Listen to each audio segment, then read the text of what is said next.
The meat. Welcome back from the break. This is Mostly Superheroes. Yep, the meat, the chunk, the sizzle, the DC Universe is here. We've talked about this show, but now we're going to talk about the end of Season 1 of Creature Commandos. On HBO Max, James Gunn did it, delivered a TV show, Monsters, instead of, if you look back at the Suicide Squad movie with Peacemaker. That was James Gunn's masterpiece in our mind before he was the CEO of DC Studios. A lot of the themes from that movie are here again, meeting new characters, but also pushing and establishing the tone for what the new future of the DCU looks like, the DC universe under James Gunn, Peter Safran, and Superman, the movie, is coming out in July. We've seen the trailer. We've talked about the trailer. We're hyping up this movie because we're so excited. Creature Commandos is a absolute, to me, no name.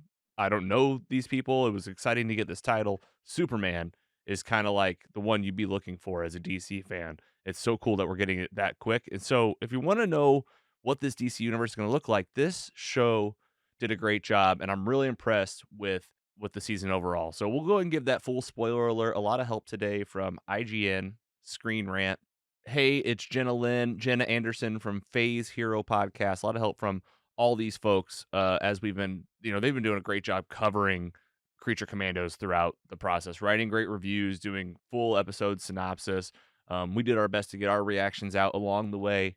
Hope you appreciate it. And thanks for tuning in to Mostly Superheroes to get your DC fix. Spoiler alert. This show is over. It ended. The finale happened. We've all seen it. And let's just get right to the main talking points for the show. Okay? I want to get right into what happened. Then we'll do roundtable reactions and ratings, but really just focusing on helping you out in case you're like, what did I just watch? So we basically in Creature Commandos, we met every character. He did origin stories for every single one. We met them all. And then he saved for last Nina, the fish monster with the water on her head, who essentially was a good person. And we learn in her tragic origin story that she was a good person since day one that just happened to have like a birth defect. Her dad helped her with some medicine that turned her into this fish creature. She tried to just live in the sewers and run away. She gets caught, becomes a creature commando, gets convinced by the team to try to kill the princess, who they think's a bad guy because of the vision from Circe, the witch from the Mascara, which turns out the whole time actually was true. She was the bad guy, but Nina loses her life in the process, getting like prison style stabbed in the river. Oh man, it was brutal. It was brutal. And like seeing her dad die right in front of her when the cops took her away when she was younger, sticking to her guns and just always being kind of like the naive, good person in the group, and the bride always like trying to push her to do more, and finally like literally does, and she tries to do one thing and gets killed. Like it's just horrible. And then the big ending is the princess is dead. She potentially was that real threat. Clayface was in on it. And now there's a new Creature Commandos team, and we'll go through these one by one and take our time on this last kind of couple shots of the show. Before I go any further, Scotty Scoop, let's go to you, man. How was Creature Commandos finale? And, just shout out things that you saw and that you'll want to talk about. Yeah, it was really good. I still find this like a strange entry to be the first one in the DCU, even though I enjoyed it a lot. It seemed both hilarious and heavy, this entire show. All of these characters are kind of tragic. Yeah, it's like those sad, like the sad twists for all these characters, like heavy hitting stuff. Like every single one of them. Yes, I know, and we know that from James Gunn, like in some of his style, like he always tugs at the heartstrings. Like you go back all the way to Guardians of the Galaxy, and it's just the opening scene of a 10-year-old Peter Quill and his mom dying of cancer. Like that's the first 10 minutes, So like I don't think it's like it's kind of like all the directors and writers have their go-to moves, and I don't think there's anything wrong with that in particular, but man, just heavy stuff throughout the show. And then on the other side of it is comedy and action, and I think like for the most part a cohesive story. I think the pacing got a little wild with like the storyline behind the princess and being like behind this master evil plan, and a mislead vision we find out from Circe showing like a dead Superman and a dead Justice League. like in a distant future. And then it's all tied around this one professor that potentially gave the knowledge to Amanda Waller. That's the I think when it comes to that, there just wasn't enough time in a right. 25-minute show that Yeah. you're only doing 7 episodes of Yeah. to flesh out that story. Yeah. There just wasn't enough time. And I think they did a good job. Like, it felt like a movie wrap up, right? Where it was like, okay, Rick Flag, it's not Rick Flag, right? It's Rick Flag Sr. Rick Flag Sr. is in a coma. So he's in a coma. The bride is the leader of the team. The Amanda Waller, management team and the crew is happy with her. So they say, here's your new team. Let's just go through all these, Scott. Help us out with each one. Guess what? Let's just get the good news out of the way. We knew it. GI Robot was never dead. They rebuilt him and he's got like a Hulkbuster type outfit. Yeah. Yeah, thank God. Long live GI Robot.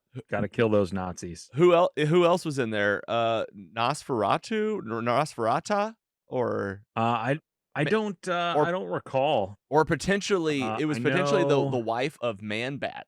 I read like she was playing ping pong and she looked like a bat. And then there was a mummy. I was saying the we big got King Shark. yeah, that's the big cameo reveal. King Shark is Yeah. back, not voiced by Sylvester Stallone this time, voiced by someone else. But we got King Shark like from the Suicide Squad in the show.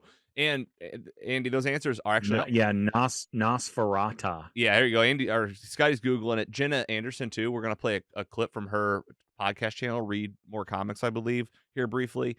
And in this full episode, we'll have it linked up of Jenna breaking it down. She talks about not only who each character is, but their comic book backstory. She really gets into like the comics and kind of like the storylines they're playing on.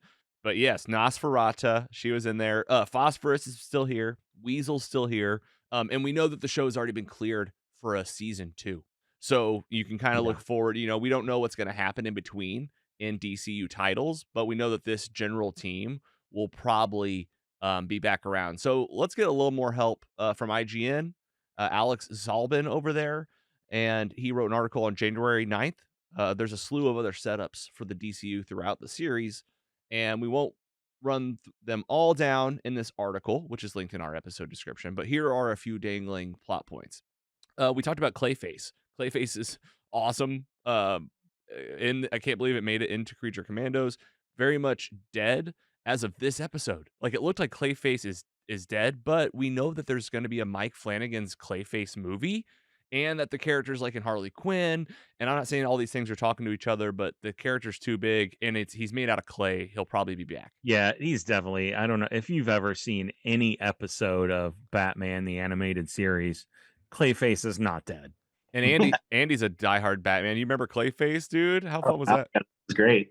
And then in Cirque's vision of Lana's global apocalypse, she was standing side by side, but what looked like Gorilla Grodd, the villain from The Flash. So this could be a character we see in some DCU stuff. How cool would that be? I love Gorilla Grodd in like the CW Flash episodes. So good. Bring it on. Yeah, definitely an iconic Flash villain. And then, according to Alex over at IGN, the biggest elephant in the room is Wonder Woman and the Mascara. The season started with Cirque leading her son of the Mascara into Polakistan, and the late McPherson studied Amazon culture and had a very Wonder Woman reminiscent helmet in her house. And we even got to see a dead Wonder Woman in Cirque's vision.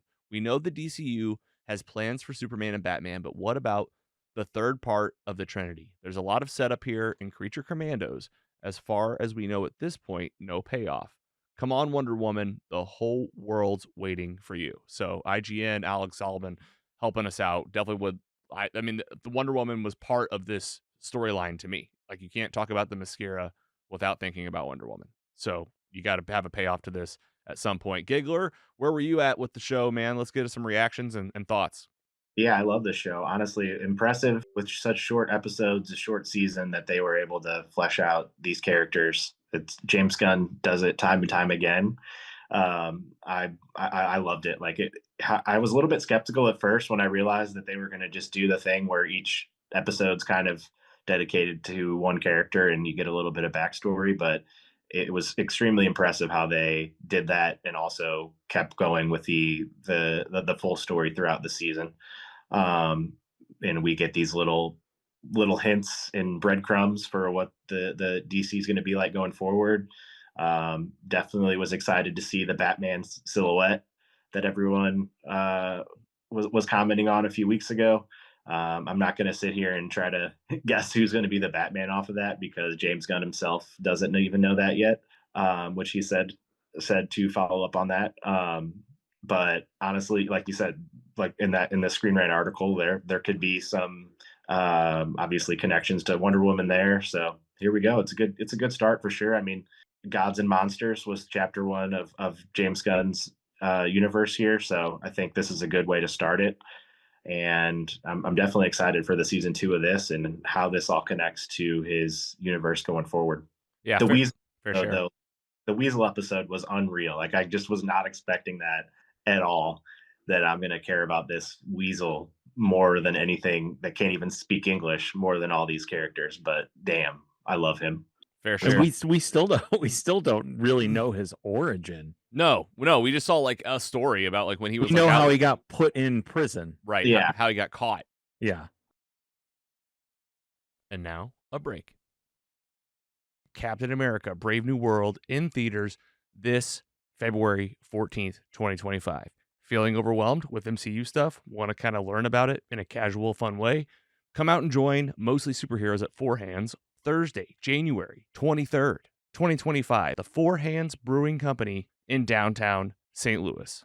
Expect MCU bingo, where you can win prizes from local folks like Four Hands, City Winery, St. Louis, Alamo Draft House, Voltron, The Royale, Food and Spirits, Planet Score Records, and so many more.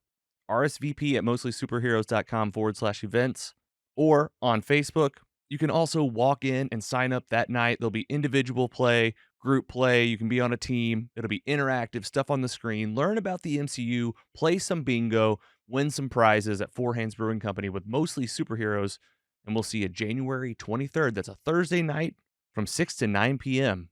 at the downtown Four Hands location. We'll see you there and get you ready for Captain America: Brave New World in theaters February 14th for our screen and social at Alamo Draft House, St. Louis, and the City Foundry.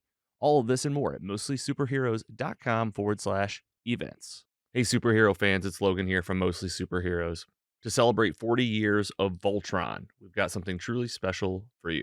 The Little People Collector Voltron 40th Anniversary Gold Label Set. This buildable set features the 5 original Defenders: Keith, Lance, Pidge, Hunk, and Princess Allura. Each figure comes with a helmet featuring a metallic finish and clear visors, except for Pidge, who needed room for his glasses. But that's not all. These Space Explorer figures are packaged in individual lions that you can assemble to form the mighty robot Voltron, ready to defend the universe from King Zarkon and his nasty robeasts. Head to store.voltron.com, linked up in the description of this podcast episode, and snag yours today. You can get 15% off your order by using promo code MOSTLY at checkout. That's store.voltron.com, and remember to use promo code MOSTLY. Hey squad, Logan here from Mostly Superheroes, wanting to talk to you today about some real life heroes. Team Jakey, headquartered here in St. Louis, Missouri. They're turning the tragedy of losing their beloved Jake Zeller into life-changing action. Not just by making a difference, but by saving lives.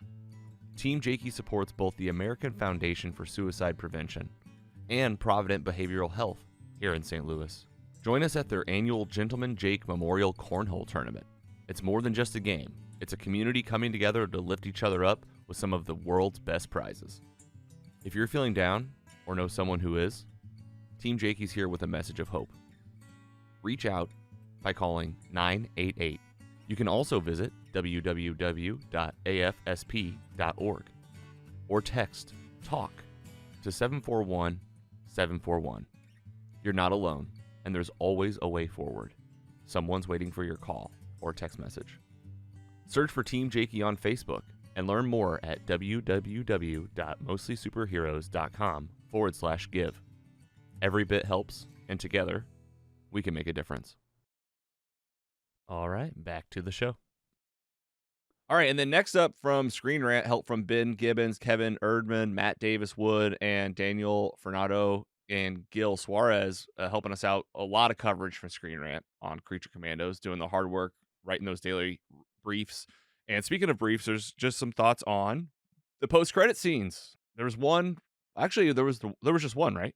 Yes, there's one Yeah, post-credit just the scene one. at the end of Creature Commandos episode confirming that Eric Frankenstein, we were calling him Frank. His name's Eric, but his last name is Frankenstein, survived being shot repeatedly by the bride when he found her. She just shot him over and over and over, and would, like, didn't even. He popped his head in the window and she shot him. It was over. That storyline put to bed in this finale. But the end credit scene. He is alive. Oh, I see. For Because sure. he said, he was like, I tried to kill her. That proves that she loves me, right? And he Right. found a new gypsy woman. Yeah. Oh, right? Like, it's not the same lady? No, it's not the same lady. Now I'm really confused. Now I'm like, did he even kill her? Did he not kill her and he went back to her house? Or is it a different lady? Full I respawn. think this is a different lady. And then they are eating like shitty soup. He's like, this soup is bad. She's like, yeah.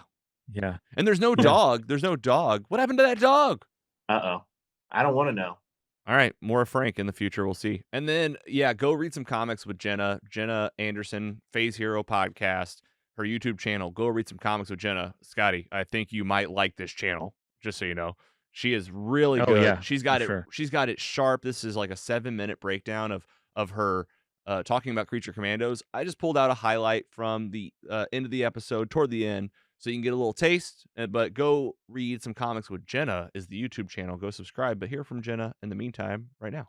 Overall, this episode definitely subverted my expectations. It wasn't the finale I necessarily wanted, but it was the finale that I needed. It was something sadder and more introspective than some of Gunn's other big third acts, but that feels kind of fitting in a way given the cast of characters that we've had in this show. And it illustrates the kind of storytelling that we can get in this new DCU and how unpredictable and beautiful it can be. I know season 2 will be well worth the wait, but I am going to miss seeing these weirdos for a little bit. What did you think of the season 1 finale of Creature Commandos? What are your hopes for season 2? Drop your thoughts in the comments below, and please don't forget to like, subscribe, and share with your friends if you haven't already done so. If you haven't already, please follow me on social media at Hey It's Jenna Lynn. Thank you so much for joining me on the journey of this channel, especially across this series. It has been so fun. It's been so rewarding. I can't wait to come up with other video ideas now that I don't have this to constantly talk about every week. Again, thank you so much for watching, and as always, go read some comics. Final ratings. Let's do it. I like the show. I think it stuck to the characters. It was fun to get a glimpse of the DCU style, like you said, Andy, but still focusing on just the characters at play, working in amazing cameos and teases for the future. I think it's a great way to count down towards something big like Superman. Like, this is something that you can tuck a lot of Easter eggs into with animation. He was able to James was able to do a lot. And then, it was cool seeing King Shark and Clayface, like new characters, but also existing characters in the DCU, even like Peacemaker, a connection with Peacemaker season 2 around the corner. That just gets me really excited. And then I made a note that Nina never even got to do a big power reveal, like in a fight or anything. She literally just tried to kill someone with a knife and she died. Like, it was just completely tragic. But that was pretty much the last origin story. And like Scotty said, with 7 episodes, you had a lot to do. It's kind of like how we talked about What If. Like, you have a lot to do with this series, and there's a lot of pressure on the first title in the DC universe. You get 7 animated shows, and the show is Creature Commandos. There's a lot of questions James gets in these interviews about, like, why'd you pick this first? And there's like a somewhat order to what they did, but at the end of the day, you got to make a list, stick to it, and then work the plan and work with what you got right in front of you. So with all that in mind, Creature Commandos, really fun. I loved it. 3.7 out of 4.0 for me. Let's do a round table. Scotty Scoop. Yeah, so I did really, really enjoy this show. I think the show did a really great job of touching on all the characters, doing a good job telling their stories. I just think overall, I didn't really get a great overarching story. Just like I said, season 2, I hope we get some more meat on this. Maybe some longer episodes, maybe push to 10 episodes. That being said, as the new leaping off point for the DCU, I'm excited. I'm going to give this season a 3.4. It's really fun. The action's great, comedy's great. Some sad stuff to kind of balance it out was really good. Lost a character. Like to see some more. Nice. Fair share. Giggler. Oh yeah, I enjoyed this one a lot. It was fun. Like you said, sad, dark, adult. Like some of the scenes in here, I was like, this is not a cartoon, or I mean, this is not your average cartoon. I think my rating right now go with a 3.5 out of 4, right in the middle of you guys. Nice. Fair shares, and we're obviously rating this high. We're enjoying it. Like us, I think we're falling in the buckets of people that are like the DC fans that like James Gunn style. We're excited for the future of a DC universe that can actually work and be cohesive. And then what are the red flags and things that people are worrying about? I've heard across platforms, different podcasts, even on I was listening to the Jock and Nerd podcast yesterday, and they were talking a lot about this.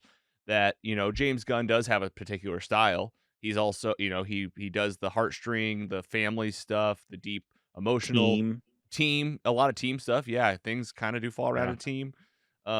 And music, there's always like a good play with music, which I think is awesome. I like the mashup. There's a concern that he's if he's the writer on these projects, that he might inform things so much to where like that's the only style that's coming through. But I think that's also what I'm already combating that with. That's what the DC studios needed. It needed a singular vision. And I'll tell you this: you watch a Marvel project, you'll always see the first thing usually when the credits start rolling is produced by Kevin Feige. Like Kevin Feige he might not be writing it, but he is hands on the storyboard process. And while James Gunn is getting us off the ground, he needs to establish this stuff. So I think the concerns are: can things be too James Gunn? Will things get too singular? And does Superman, a movie about like one guy in theory, become something? Can James pull off a story like that when it's usually been like team character driven stuff? Like, how will that work with a Superman formula? So I don't know. What do you think, Scotty? And then we can go to you, Andy. I think he can do it for sure. Seeing some of his other work, I'm excited to bring some of that style to a movie like Superman, but not too much. You want this to be not as adult as Creature Commandos or Suicide Squad or Brightburn. You want this to be more accessible for everyone, and to give off kind of a hopeful tone of Superman. And I think James Gunn is good enough to do all of that. And the good news is Superman's on a team. Well, there's a team involved. I don't know if he's on the team in this movie, but it seems like there's a team up element. Like James's strength is in teams, so like the Justice League is going to get beefed out, which like that's exciting. Yeah, there's definitely a Justice League or Justice Society or some sort of justice team happening. And it won't be as dark in this movie. And it won't be as dark and as grounded as like Peacemaker 2. It's got to be Superman, which I think in this the trailer it looks like that he's taken us to those. I'm hoping the team stuff that they showed is not a very large element of this movie. Yeah, we need a lot of Superman time. I'm hoping it's a lot of just solo Superman stuff. Yeah. And maybe a couple of team elements, 10, 20 minutes. Giggler? For sure. So yeah, Superman's our next taste, right? Of anything here in this universe. So yeah, that's it. We're waiting. Yeah. It's a big question mark for me, but this is a good start. I trust James Gunn. Like he's one of the most talented humans on this earth. So we were vouching for him to have the keys to this universe for years, and I think this is definitely a good first step. And so far from what we've seen about Superman, maybe we'll get a bigger, longer trailer, maybe during the Super Bowl next month, something like that. Or just don't show us anything and give us a full on just surprise and keep everything under wraps. That would be really cool. Either way, I'm along for the ride, and I'm so pumped for him. It's crazy to think about us in a movie theater seeing a Superman movie. Like it's really exciting. Yeah, I know. I haven't done that in a while. All right, DC, the DC universe is here. Final thoughts. You guys got anything else you wanted to say about Creature Commandos? Excited for more. Excited. I hope it's just more of more. Excited for more. DC universe is here. Can't wait for Superman. Creature Commandos is streaming on Max. Thanks for listening to this one, and subscribe below and where you get podcasts. Tell us what you thought of Creature Commandos and get featured on the podcast on Mostly Superheroes, maybe even on our social media channels.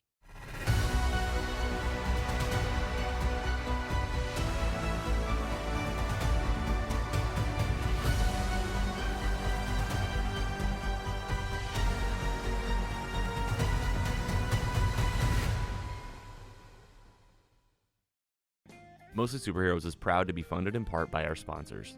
Mostly Superheroes is funded in part by paying patrons who receive early, ad-free, and exclusive episodes. Subscribe at mostlysuperheroes.com/support. Thank you for supporting your favorite independent podcast. Mostly Superheroes is an independent podcast owned and operated by Carrogan Ventures in St. Louis, Missouri. Hosted by Logan Janis, Andy Hunn, and Scott Swearingen. Brand and creative by Carrie Clark Design. Music by Audionautics. Learn more at audionautics.com. Find more at mostlysuperheroes.com.